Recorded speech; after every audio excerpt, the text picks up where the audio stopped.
hoy voy a terminar el tema que hemos estado trabajando los 2 domingos anteriores, que es acerca de que hay caminos que al hombre le parecen derechos en su propia opinión y su fin es camino de muerte. Yo había pensado que el tema lo había terminado la semana pasada, pero resulta que hoy pasó algo muy interesante. Por cierto, si usted no está metido en el rollo todavía, sería bueno que se meta. En el círculo de estudio bíblico, o de estudio de la Biblia, o de lectura de la Biblia, donde surgen preguntas, surgió una pregunta que me hizo meditar, que yo conocía la respuesta, pero que me hizo meditar y unir ese tema con el tema de los pensamientos propios. Y está en Génesis capítulo 2, versículo 8. Quiero que abra su Biblia ahí y podamos entender de dónde es que salen esos pensamientos, el origen, el fundamento de esos pensamientos. En Génesis 2:8 la palabra de Dios nos enseña: y Jehová Dios plantó un huerto en Edén, al oriente, y puso allí al hombre que había formado.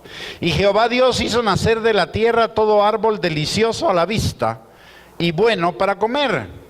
También el árbol de la vida, el árbol de vida en medio del huerto, y el árbol de la ciencia del bien y del mal. Dios planta en el huerto 2 árboles: el árbol de la vida y el árbol del conocimiento, de la ciencia, del conocimiento del bien y del mal.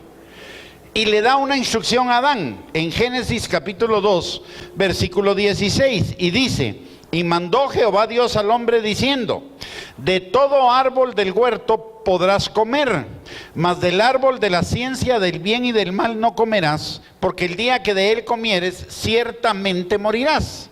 O sea, Dios le da autorización tácita a Adán a comer del árbol de la vida, pero no le da la autorización de comer del árbol de la ciencia del conocimiento del bien y del mal.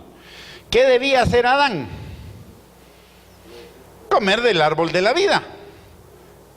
Sin embargo, comen del otro árbol sin comer del árbol de la vida. Notemos algo en esto. La palabra de Dios nos dice en el capítulo 2 y nos da una clave.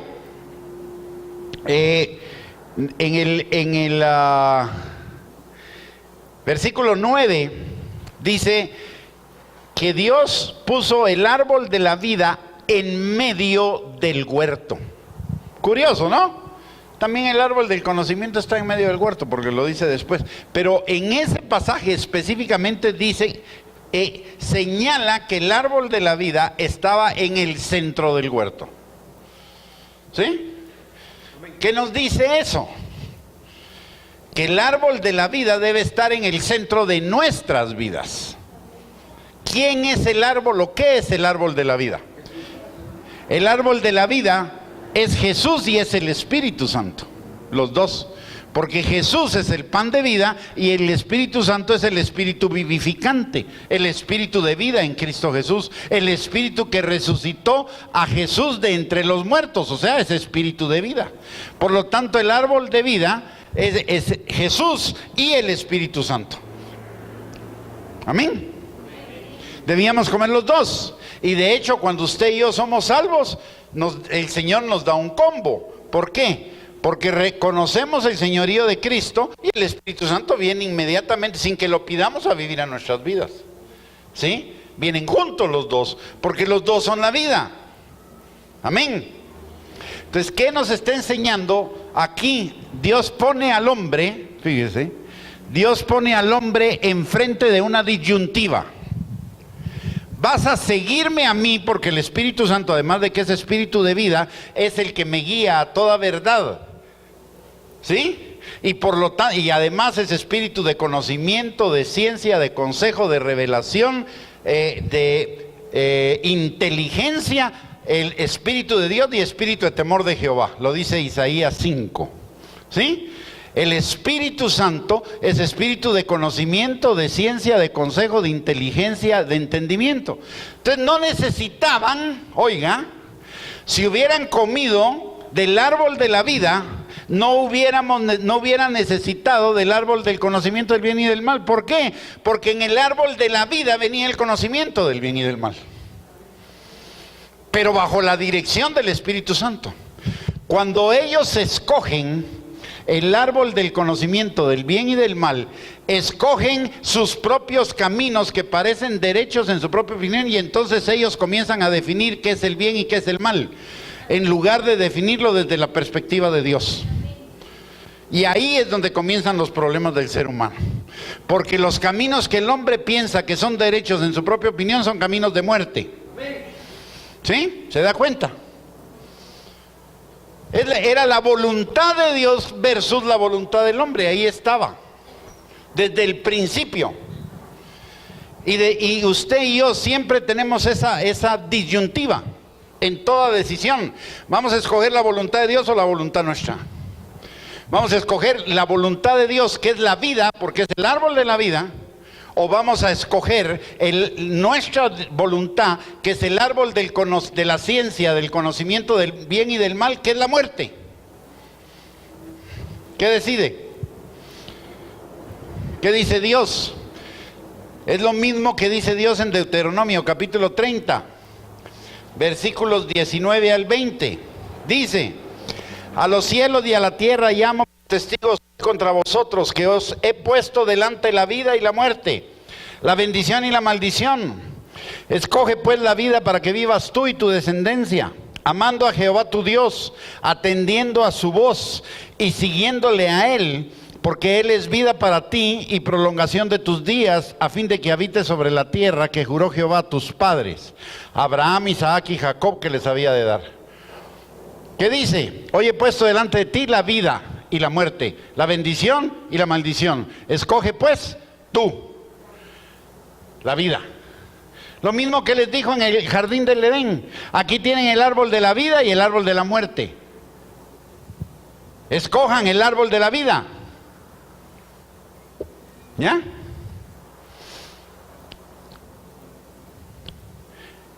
Todos los días, usted y yo, a cada momento, estamos delante del árbol de la vida y del árbol de la muerte. Estamos delante del mismo árbol y en la misma situación que estuvieron Adán y Eva en el jardín del Edén. ¿Qué vamos a escoger? ¿Qué vamos a escoger?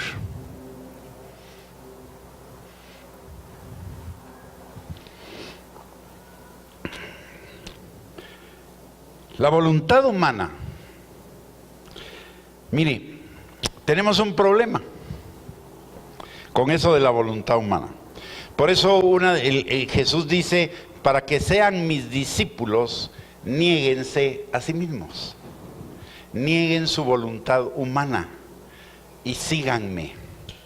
Y entonces van a tener vida y vida en abundancia. ¿Por qué? La voluntad humana sigue caminos que me parecen derechos en mi propia opinión, pero su fin es camino de muerte.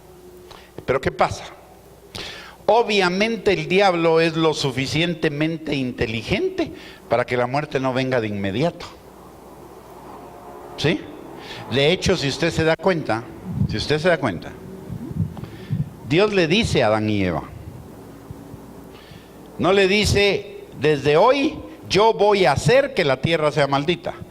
No dice: desde hoy por tu pecado yo voy a hacer que tu mujer tenga a luz sus hijos con dolores más allá de los que debería tener. No voy a hacer que la tierra produzca espinos y cardos. Dios no dice que va a hacer que se produzca eso. Dice: por tu pecado ahora la tierra va a producir espinos y cardos. Por tu pecado ahora tu mujer va a tener sus hijos con dolores. Por tu pecado la tierra va a ser maldita. Por tu pecado comerás con esfuerzo el fruto de la tierra. ¿Por qué? Porque era el diablo el que lo iba a hacer. El diablo iba a hacer todo eso. Pero el diablo no lo hizo de inmediato. ¿Acaso Adán y Eva murieron de inmediato? Poquito a poquito, sin darse cuenta, fueron muriendo de a poco, en lo físico, en lo espiritual, en lo emocional. Y lo mismo pasa con nosotros. Escogemos una decisión nuestra, no de Dios, una nuestra. Aparentemente nos va bien. ¿Sí? Porque hay caminos que al hombre le parecen derechos en su propia opinión, pero hasta el final es muerte.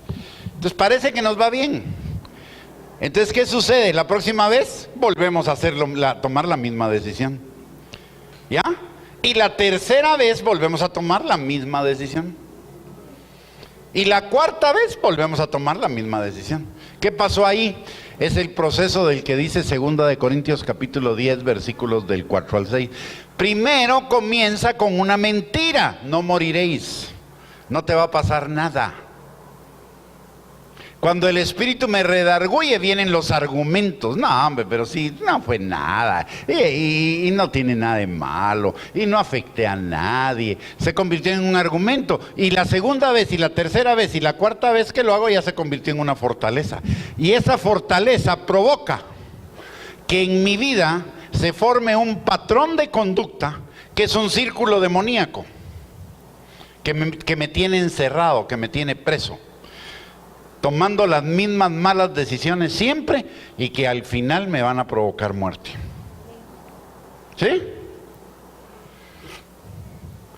Y a veces ni me doy cuenta.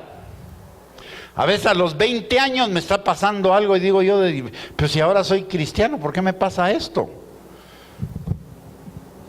Toda su siembra. Porque Dios perdona mi pecado, pero la ley de la siembra y la cosecha la active cuando pequé. Pero ya estoy metido en un círculo demoníaco, en un círculo demoníaco de comportamiento, lo que yo diría un círculo vicioso. Pasa lo mismo, decido lo mismo, hago lo mismo, cosecho lo mismo, y se vuelve un círculo que se repite una y otra vez, hasta que me percate que estoy tomando mis propias decisiones en lugar de tomar las decisiones de Dios. Y comience a ser libre de ese patrón de conducta, de ese círculo demoníaco, y entonces salga de esa fortaleza. Pero para salir de esa fortaleza tengo que destruir la altivez, o sea, la mentira que le dio origen, y el argumento. Hay gente, fíjese pues, yo me he topado en ciertas iglesias con gente que quiere que uno ore por ellos, pero según ellos, o según una enseñanza que en algún lugar recibieron, la enfermedad Dios se las manda. ¿Para qué? No sé. Ya, dice que para santificarlos, o no sé para qué, pero Dios se las manda. Entonces viene uno ora, y uno está orando por las llagas de Cristo, usted sana, y que el espíritu de sanidad venga a su cuerpo, llene su cuerpo. Y uno termina de orar y la gente le dice: ay, sí, hermanito, pero es que fíjese que tengo cáncer, tengo úlcera, tengo diabetes, tengo... Carajo, entonces ¿para qué oró? Sigue metido en su círculo de enfermedad. No sé si me estoy dando a entender. ¿Ya? Le ponen el argumento de nuevo para la enfermedad. Uno rompiendo el círculo demoníaco, uno tratando de romper la fortaleza y los argumentos, y ellos regresan. ¿Sabe qué me dan ganas de orar? Señor, enférmalo más. Si es lo que quieren, no quieren la sanidad. Porque inmediatamente que uno termina de orar por ellos por sanidad, comienzan con el listado de enfermedades.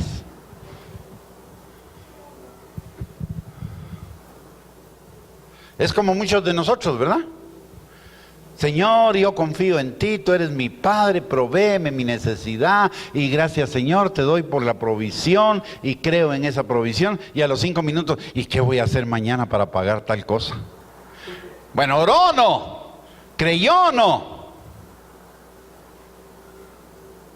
A través de la oración, a través de la palabra, estamos rompiendo esas altiveces y esos argumentos. Entonces rompámoslos de veras. Pero si no estamos orando, una oración que no la creemos, estamos orando palabrería. Cuando Jesús dijo, no usen vanas repeticiones, no estaba diciendo no repitan lo mismo. Cuando Jesús enseña que en la oración no usemos vanas repeticiones, lo que está diciendo realmente es, no ore cosas que no crea.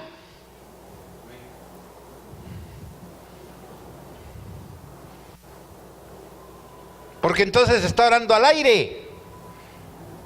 Porque la Biblia dice que el que no cree no recibirá cosa alguna de Dios. ¿Ya? Antes de orar, crea. Y cuando ya crea, ore. ¿Me entiende?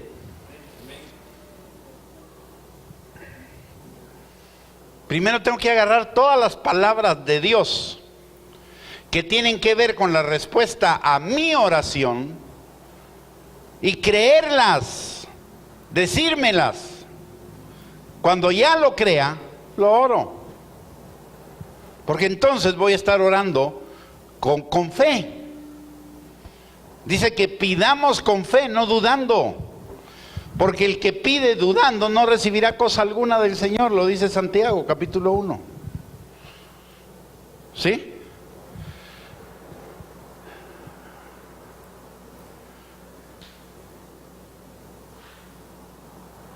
Y muchas veces la oración no es, Señor, sáname. La oración debe ser, por las llagas de Cristo soy sano. ¿Ya? Dios ya me sanó por las llagas de Cristo, yo ya soy sano. Esa debería ser mi oración. Esa es una oración de fe. ¿Ya? Es como cuando la provisión ya la tengo, no importa dónde, ya la tengo. Porque cuando el Señor dijo, yo soy tu pastor, nada te faltará, me estaba diciendo que ya toda necesidad mía estaba suplida. ¿Sí? Entonces yo ya no tengo que orar, Señor, suple mi necesidad. Lo que tengo que orar es, Señor, gracias porque tú ya determinaste la provisión para mi necesidad. Yo puedo estar seguro sabiendo que ya la provisión está determinada y hecha.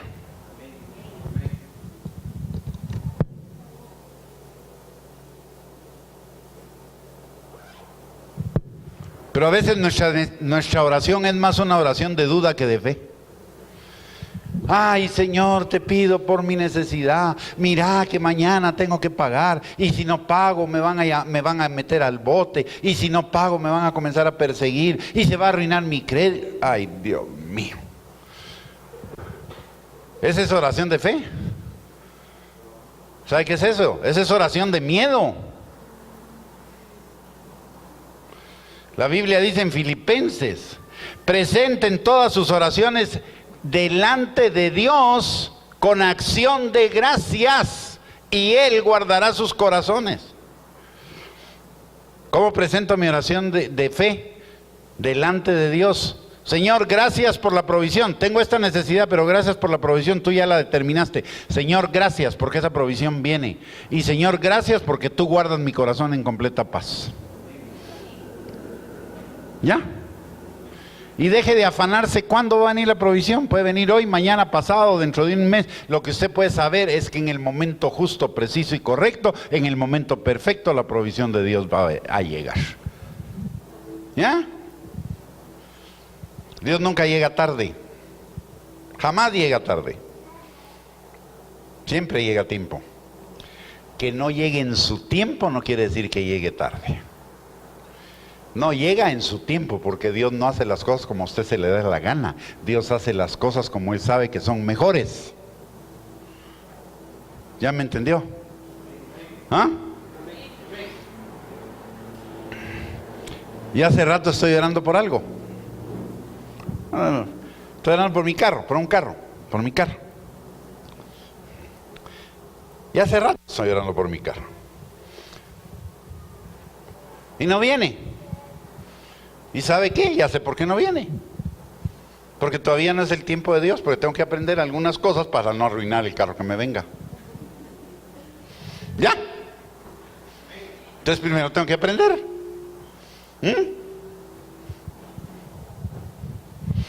Cuando haya aprendido va a venir. ¿Ya? He pullado por todos lados lo del carro. He ido a cualquier agencia a preguntar por los carros, por planes de financiamiento, por modelos y toda la onda. ¿Sí? Es más, ahora estoy más confundido que cuando comencé a orar, porque ya no sé ni por qué carro orar. Porque hay tantos que ya no sé ni cuál es el que más me conviene. ¿Ya? ¿Sí? Pero algo sí sé. Primero tengo que aprender algunas cositas antes de que Dios me traiga mi carro. No es que Él se esté tardando. ¿Ya? Él lo va a hacer perfecto. ¿Ah? Cuando vea mi carro va a ver. Como le dije a la hermana Griselda, el Señor no le dio carro, le dio una nave. La mía va a ser una supernave. Va a ser casi ultrasónica. Pero volvamos al punto. Necesitamos, oiga, caminos que al hombre le parecen derechos en su propia opinión, árbol del conocimiento de la ciencia del bien y del mal. Su fin es muerte, como fue muerte para Adán y para Eva y para toda la humanidad. Pero hay un árbol que es el árbol de la vida, que es Cristo y el Espíritu Santo. Cuando tomamos nuestras decisiones de la mano con Cristo y del Espíritu Santo, que es de la mano de la palabra y de la mano del Espíritu, nuestras decisiones van a traer vida. Aunque al principio sean difíciles. En el Señor y en el diablo las cosas son al revés. En el diablo al principio es fácil, pero su fin es muerte. Final difícil. En el Señor al principio es difícil, pero al final es fácil. ¿Sí? Lo dice la palabra. Dos tipos de puertas. La puerta angosta y el camino estrecho que llevan a la vida.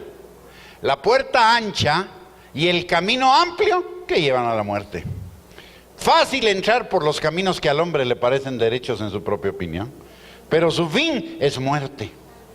Difícil entrar por los caminos de Dios, sí, pero su fin es vida, es plenitud. ¿Hasta cuándo vamos a seguir tomando nuestras propias decisiones? Esa es la pregunta. ¿Cuántas decisiones al día no toma usted? Claro, algunas son intrascendentes, otras no. Pero si no toma en cuenta a Dios en las intrascendentes, menos lo va a tomar en cuenta en las trascendentes. ¿Cuántas decisiones al día tomamos sin preguntarle a Dios?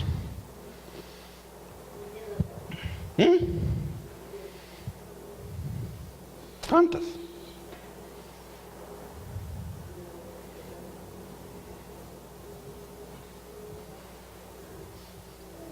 Cuando vienen las importantes, ya estoy acostumbrado a tomarlas sin tomar en cuenta a Dios. Y meto las dos, porque no tengo 4, meto las 2. ¿Sí? ¿Por qué?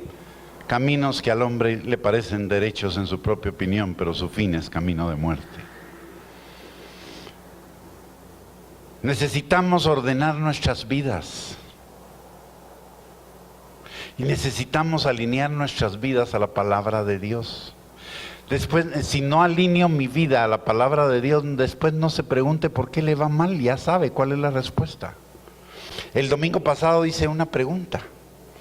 Y esa es la respuesta a muchos problemas de mucha gente. La Biblia dice, no dejen de congregarse como algunos tienen por costumbre. ¿Sí? ¿Sí o no? ¿Lo dice la Biblia o no? ¿Es una instrucción o no? Si no la cumplo, ¿es pecado o no? Al final sí, porque pecado es fallar en cumplir la voluntad de Dios. Después cuando le vaya mal, no se pregunte, ¿por qué me va mal? Simple y sencillamente. Le va mal porque está violando un principio simple. Porque, mire, ¿qué es lo que dice la palabra? Dice, no dejen de congregarse. Y en el Salmo 133 dice, mirad cuán bueno, cuán delicioso es habitar los hermanos juntos en armonía. Ahí envía a Dios bendición y vida eterna. Entonces no se pregunte por qué le va mal. Es que soy cristiano y me va mal. Mejor pregúntese, ¿estoy congregándome? ¿Estoy leyendo la palabra? Estoy preguntándole al Espíritu Santo 3 disciplinas de la vida cristiana o 3 actitudes de la vida cristiana básicas, esenciales para que le vaya bien. ¿Por qué? Porque la palabra de Dios me dice que si medito de día y de noche en la palabra de Dios, entonces todo me saldrá bien. Gracias, mi hermano. Si medito en la palabra de día y de noche, todo me saldrá bien. Entonces, si no me está saliendo bien las cosas, ¿será que estoy meditando en la palabra de Dios de día y de noche? Número 1. Número 2. La palabra de Dios dice que Dios me dio el Espíritu Santo para que me guíe a toda verdad. Y toda verdad es lo bueno. Si me está yendo mal, la pregunta que me tendría que hacer es, ¿estoy oyendo al Espíritu Santo? ¿Estoy guiando al Espíritu? ¿Estoy siendo guiado por el Espíritu Santo?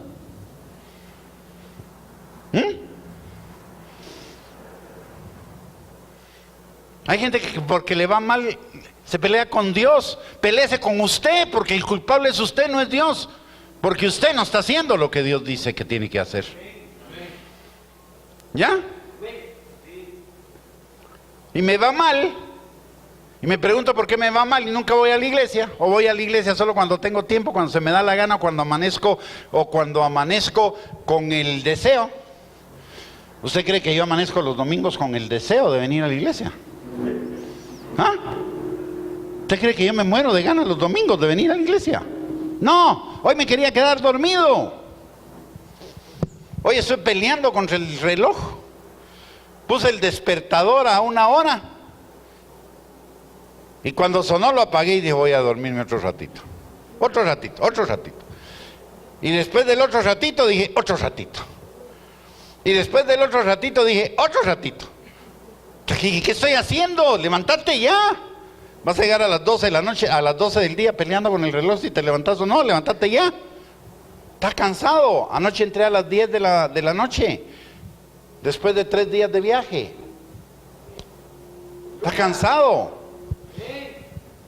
Ayer solo, usualmente no me duermo rápido. Ayer solo puse la cabeza en la almohada y me dormí. De lo cansado que estaba. Y todavía estoy traqueteado. Ya no tengo edad de hacer esos viajes, parecería. ¿Ah? No quería venir. Pero es que no es mi decisión. Es la decisión del Espíritu de Dios. Hay domingos que me quisiera ir a pasos y pedales. ¿Ya? A comer todas las chucherías que venden ahí. A ver, primero a ver cómo es pasos y pedales. Segundo, a comerme todas las chucherías que dicen que venden ahí. ¿Ya? Pero no se trata de lo que yo quiero, se trata de lo que Dios quiere. ¿Ya? ¿Sí? Si usted le pide a su carnita que su carnita le dé ganas de venir a la iglesia, de leer la Biblia o de preguntarle al Espíritu Santo, se va a quedar esperando, porque la carne es enemiga de Dios. La carne nunca le va a decir, lee la Biblia. La carne le va a decir, ve la telenovela.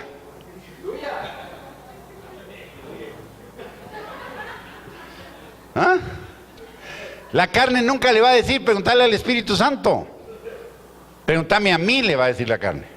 La carne nunca le va a decir, levántate el domingo en la mañana. La carne le va a decir, quédate acostado. O mira, hay partido de fútbol. O mira, hay parranda por allá. O mira, andate a pasear. Tan bonitos paisajes que tiene Guatemala. Andate a pasear. Si le pregunta a la carne nunca lo va a llevar a lo de Dios, porque la carne es enemiga de Dios. Y cuando yo tomo caminos que me parecen derechos, en mi propia opinión, los estoy tomando con la carne. Por lo tanto, no van a ir en la dirección de Dios. Y por lo tanto, no van a ir en la dirección de la vida plena, de la vida abundante, de la vida bendecida. ¿Ya me entendió? Bueno, ahora que ya lo entendió, hágalo pues. Porque la palabra de Dios dice que el que tiene sus pies sobre la roca y en buen cimiento es el que oye la palabra, el que la entiende y el que la hace.